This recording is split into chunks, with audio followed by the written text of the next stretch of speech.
अभी सब्सक्राइब करें साधना एस्ट्रो, आपके सुख दुख का साथी।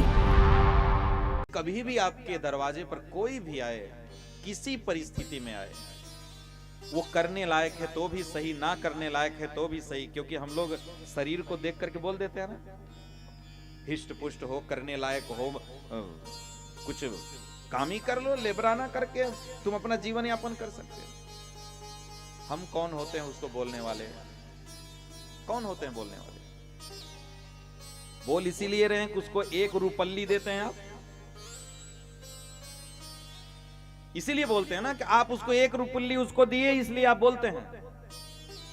1 रुपए दे करके आप ऐसा नहीं बोल सकते, ये आपको अधिकार प्राप्त नहीं है।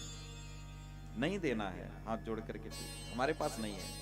कम से कम आप भगवान के सामने ये शर्मिंदा तो हो कि हाँ तुमको भगवान ने दिया था, लेकिन तुम किसी से आए हुए दरबार में तुमने किसी से कहा था कि हमारे पास नहीं है। कम से कम तुम अपने जुबान से बोलो तो सही, ये भी बोलना जरूरी है। इसलिए कम से कम बोलो तो सही। जितना ठाकुर जी ने दिया है, कभी भगवान के सामने शर्मिंदा ना होना पड़े, इतना जरूर याद रखना। क्योंकि दाता एक राम जी, भिखारी सारी दुनिया। जो कुछ भी आपके पास आज है, सब कुछ उसी ने दिया है, और सब कुछ यहां से छोड़ के चले गए। वैसे ही वो ब्राह्मणी जो एकदम छीड़ हो चुकी थी 1 महीने के व्रत से, भगवान आए, सोचे कि चलें मांग लें, ये कुछ हमको दान दे देगी तो उसका फल इसको मिल जाएगा। जैसे ही ब्राह्मण देवता आए और झोली फैलाए, भिक्षाम देहि। अम्मा पूछी काहे के लिए आए हो? बोले भिक्षा लेने आए। उठाई एक माटी का ढेला, उठा करके उनके झोली में डाल दिया, उठा के उनके झोली में डाल दी।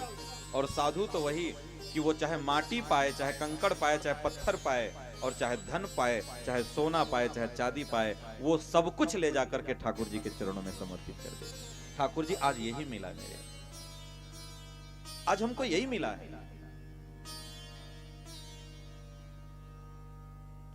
हमारे बरसाने की एक कथा है। एक अम्मा घर में, वो क्या बोलते हैं आप लोग, लीपना बोलते हैं, आप पोछा लगाना ना। अब तो पहले तो लीपना होता था, अब तो पोछा आ गया। पहले तो गोबर से लीपते थे, अब तो डिटाल और वाइपर आ गया कि खड़े खड़े अपना काम कर ले रहे हैं। सुविधावादी सब लोग हो गए। तो उस समय पोछा था, तो वो अम्मा बाल्टी में गोबर घोल करके और उसमें कपड़ा डाल करके वो लिपाई कर रही थी। तब तक बाबा आ गए। भिक्षाम देहि राधे श्याम बोले, वैसे ही अम्मा अंदर से खींच करके पोछा मारी, आकर के उनके झोली में गिरा। देखे तो एकदम गोबर में लिपटा हुआ पोछा था उसका। साधु ने हाथ जोड़ा और उनको आशीर्वाद दिया, अम्मा को कि राधा रानी तुम पर खूब कृपा बरसाए, अच्छी बात है। पोछे को लिया, पोछे को लेकर के कुटिया पे गया। कुटिया पे जाकर के ठाकुर जी के सामने रख दिया।